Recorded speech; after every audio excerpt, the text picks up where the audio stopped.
नमस्कार। अगर आपको घुटने में तकलीफ रहती है, आपको नीचे बैठने उठने में, सीढ़ी चढ़ने उतरने में दिक्कत होती है, आपको घुटने में से कट-कट की आवाज़ आती है, आप दवाइयाँ खाते हैं तो अच्छा लगता है, छोड़ देते हैं फिर से कष्ट होता है।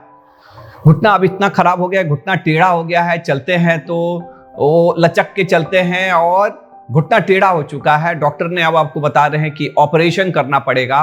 तो ये दो चीजें मैं आपको बताने जा रहा हूं, जो अगर आप जान जाएं या ये दो चीजों को अगर आप कंट्रोल में कर सकें तो आपकी घुटने की तकलीफ में हमेशा के लिए राहत मिल जाएगी। अंत तक हमारे इस वीडियो से जुड़े रहिएगा। और अगर आप हमारे चैनल पे या हमारे पेज पे नए हैं तो हमारे यूट्यूब चैनल पे अगर देख रहे हैं तो हमारे चैनल को जरूर सब्सक्राइब करिए। अगर फेसबुक पेज पे देख रहे हैं तो हमारे पेज को जरूर फॉलो करिए। मैं doctor Rameshwar, orthopaedics and joint replacement surgeon. I am proud father of 2 sons and husband of a lovely woman.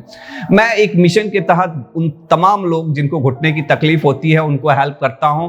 और बहुत सारे वीडियो बना के मैंने बहुत सारा इसमें कि क्या करना चाहिए, क्या नहीं करना चाहिए, कैसे रहना चाहिए, कैसे नहीं रहना चाहिए, क्या खाना चाहिए, क्या नहीं खाना चाहिए, कौन सा एक्सरसाइज करना चाहिए, ये सभी बताया है। लेकिन आज मैं इस वीडियो में दो चीजें बताने जाना हूं जिसको अगर आप कंट्रोल कर लें, जिसको आप उसको माप लें तो आपके घुटने की तकलीफ को आप बहुत हद तक कंट्रोल कर सकते हैं। ये दो चीजें हैं। पहला BMI, बॉडी मास इंडेक्स, जिससे ये पता चलेगा कि क्या आपका वजन सही है कि नहीं। क्योंकि बहुत लोगों को ऐसा लगता है कि हमारा वजन तो सही है, मेरे से भी मोटे मोटे लोग हैं, इनको तकलीफ नहीं है, मुझे ही क्यों तकलीफ है।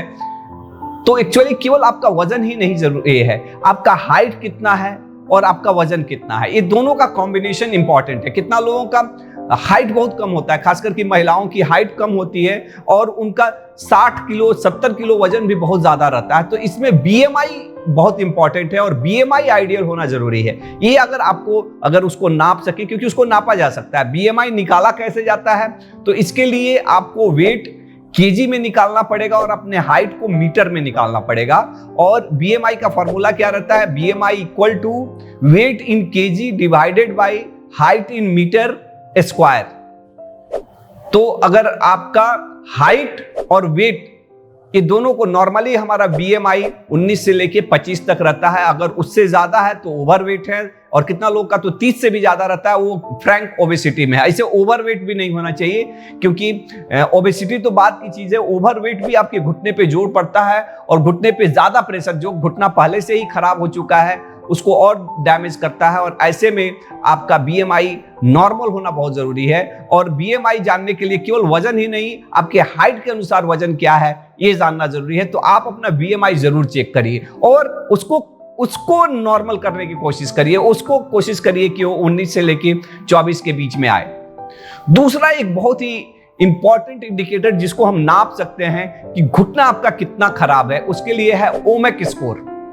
ये इंटरनेशनली वर्ल्ड वाइज ये एक्सेप्टेड स्कोरिंग सिस्टम है, जिसमें 3 चीजों को नापते हैं। एक तो आपकी दर्द कितनी है, दूसरी चीज कि आपकी जाम कितनी है, आप सवेरे उठते हैं तो आपको बिछावन पे उठने में कितनी दिक्कत होती है, या ज्यादा देर लेटे हुए हैं उस वक्त उठने में आपके घुटने में कितनी दिक्कत होती है, कितनी जकड़न महसूस होती है। और तीसरा जो चीज है कि आपको रोजमर्रा के कार्य, आपको घर में किचन के काम करने में, बिछावन पे उठने में, या फिर आपको गाड़ी चढ़ने में, इसमें कितना, मैंने रोजमर्रा के कार्य करने में, ये तीनों इंडिकेटर्स को मिला के ये ओमेक स्कोर निकाला जाता है। और नॉर्मली ओमेक स्कोर 0 से लेके 94 तक रहता है। और इसी आधार पे अगर 0 to 24 है तो ग्रेड 1 ऑस्टियोआर्थराइटिस है, यानी कि 25% आपके कार्टिलेज डैमेज है।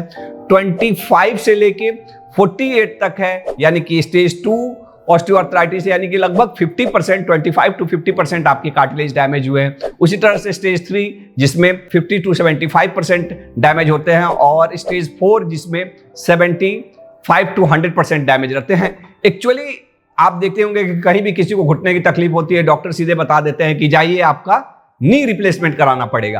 तो नी रिप्लेसमेंट केवल स्टेज 4 वालों को ही जरूरत पड़ती है, और उसमें भी सबको जरूरत नहीं रहता। मैंने बहुत सारे लोगों को देखा है जिनके घुटने बिल्कुल टेढ़े हो गए हैं, जिनको बहुत सारी दिक्कतें हैं, लेकिन वो अपने कार्य बिल्कुल अच्छे से कर रहे हैं। एक्सरे देख के, एक्सरे का पिक्चर देख के घुटना बदलना कि नहीं ये नहीं बताया जा सकता। ओमेक स्कोर एक फंक्शनल आपके काम करने का स्कोर है घुटने का।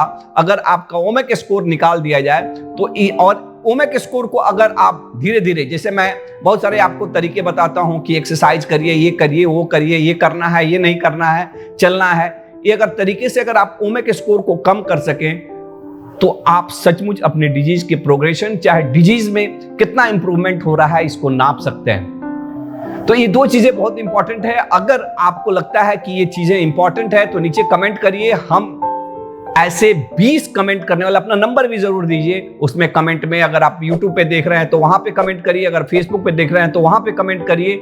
और अगर आप कमेंट करते हैं, अपना नंबर देते हैं, तो ऐसे 20 लोगों की हमारी टीम फ्री में, विदाउट एनी कॉस्ट, आपका BMI भी कैलकुलेट करके देंगे और आपका ओमेक स्कोर भी कैलकुलेट करेंगे। और उसमें से 20 लोगों में से 10 लकी लोगों से हम पर्सनली वीडियो कंसल्टेशन करेंगे।